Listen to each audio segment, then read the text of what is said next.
Malaysia Airlines Flight 370 has gone missing. Available evidence points to deliberate human action. The transponder had been turned off. There was no distress signal from the cockpit, and the Boeing 777 had made a series of perplexing turns after deviating from its original flight path. One early theory is that the plane was hijacked. The former Malaysia chief pilot says this is unlikely. After 9/11, procedures were tightened up as far as cockpit access are concerned. And I think Malaysia Airlines subscribes to it very religiously. Even crew members seeking to enter the cockpit have to get permission from the pilots. The area outside the cockpit is also guarded by CCTV. Pilots are trained very quickly, instinctively, to communicate and tell the ground cockpit intrusion potential. And that's all they need to say. But no hijack alert was raised. For veteran accident investigator Michael Daniel, the point at which the transponder went silent offers another critical clue. The transponder identifies the plane to air traffic control radar. And it was switched off just as the plane was moving out of Malaysian airspace and into Vietnam airspace. It tells me that if something was planned, it was planned very well at a point in time of this crucial handover. This was the perfect time for a plane to disappear. The South China Sea is an area of busy air traffic. And if MH370 was late in checking in with the Vietnamese, air traffic controllers would not be alarmed just yet. Michael Daniel has a suspect in mind. That requires somebody who's very knowledgeable, very experienced, knows the flight directions between, or the flight path between Malaysia and Vietnam, and that person would be the captain. The first officer in this case had less experience, less training, and perhaps less knowledge of the systems involved. After vanishing from air traffic radar screens, the plane flew a path that, according to Michael Daniel, allowed it to avoid detection by both Malaysian and Indonesian radar. Everything is pointing towards Captain Zahari circumstantially to play a big role in this.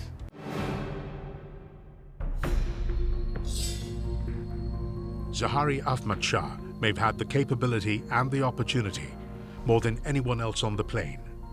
But every plan needs a motive. What was his? He has health. He has wealth. Why would he want to be a rogue pilot? Zahari Ahmad Shah is the 8th in a family of 9 siblings. And Sakinab is his eldest sister. Till today, she refuses to believe her brother could be responsible for the tragedy of MH370, or that he was a man intent on suicide. We couldn't figure out why somebody who would want to commit suicide would prolong the agony of flying for 4, 5, 6 hours just to land down there. If it was done, if he was the one who planned it, he has to be some kind of Einstein, which he was not. He was just a man who took so much to aviation. He loved aviation. He spent a lot of his funds buying model aeroplanes. If he could, I think he would attach wings to himself and fly. That much he loved flying. We have got nothing. We have got no black box. We've got nothing basically. Yeah, we have a missing plane. And then we want to find out a reason for it, and we blame somebody for it. Somebody who cannot speak up for himself.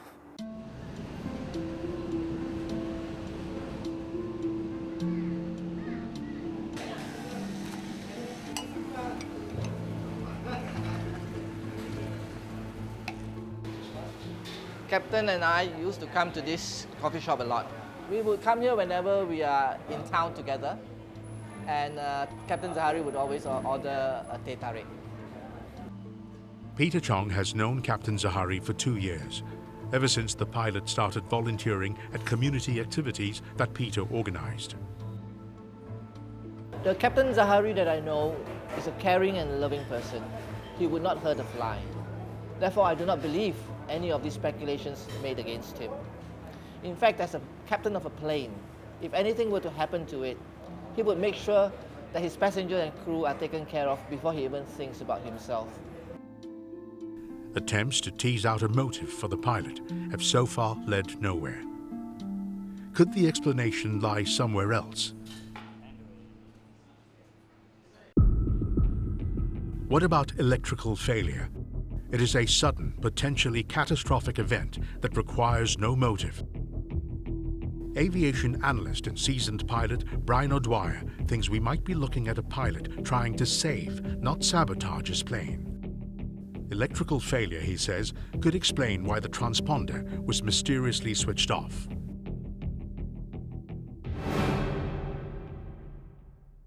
Probably was not aware that there was a mechanical or electrical failure at the time of the sign-off.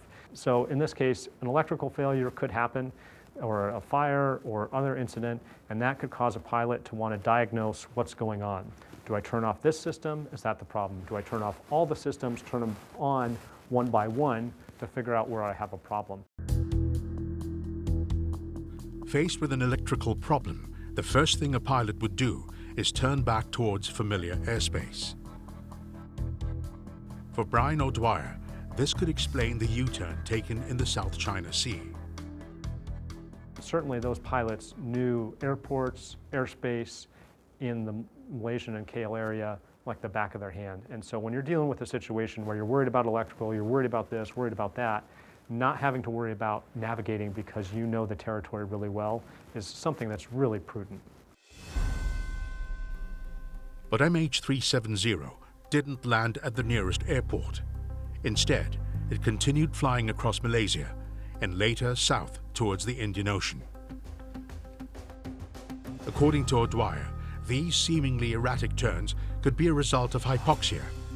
This was also the conclusion of a recent report by the Australian Transport Safety Bureau. Hypoxia is a situation in which the body is starved of oxygen.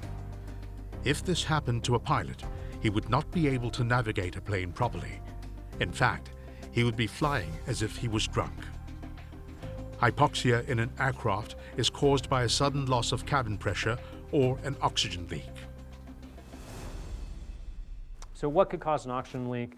There's a number of things that could cause it. It could be a structural crack or fatigue in the aircraft. There was a case in the US, there was a famous golfer, Payne Stewart, who died in a private airplane crash. And what happened is there was a slow oxygen leak.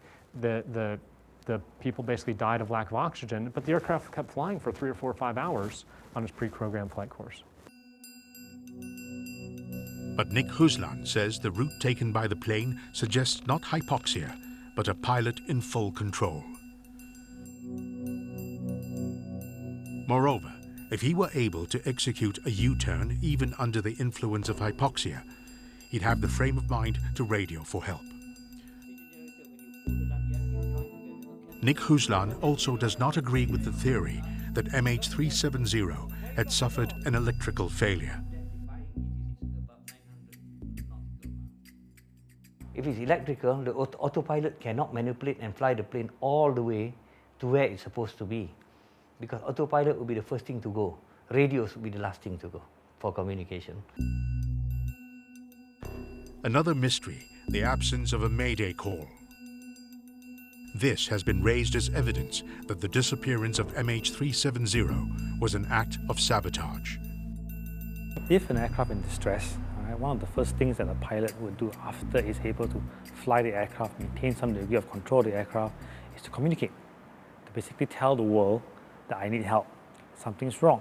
From my experience as a professional accident investigator, I can't recall any instance where there was not the ability of an aircraft being able to send a Mayday signal or some type of distress signal. And I think if you were dealing with an electrical fire situation like that, those things can spread very quickly in an aircraft. And you're not worried about calling air traffic control. That's where the mystery is, we just don't know. We just don't know. There are many theories surrounding the disappearance of MH370, none yet proven. Shedding light on what happened means finding the wreckage, especially the black box. The black box is located near the tail of the plane and contains the flight data recorder and the cockpit voice recorder. The cockpit voice recorder records only the last 2 hours of the flight. In most investigations, this would be crucial information. But in this case, the most critical part of MH370's flight was its first 2 hours. But with the cockpit voice recorder on a 2-hour loop, whatever was said in that first 2 hours would have been erased. Instead, investigators will have to rely on the flight data recorder for clues. The flight data recorder records the flight characteristics of the aircraft and the flight path. Very important, very valuable information. The flight data recorder can also reveal if there were problems with the engine or electrical systems, and also if the oxygen supply or cabin pressure were tampered with. It can even tell investigators whether the cockpit controls were manipulated by the captain or his first officer. Finding the black box is therefore crucial, and search teams have to hurry because batteries last for only 30 days. But where do they begin? 40 minutes into the flight, MH370 vanished from air traffic control screens. An hour after that, it disappeared from the range of Malaysian military radar. Whether as a result of sabotage or a fault in the aircraft, it seemed as if MH370 had become invisible. But it was not invisible. Unknown to anyone at the time, the plane was quietly signaling its presence as it flew across the Indian Ocean. It was in fact talking to a satellite.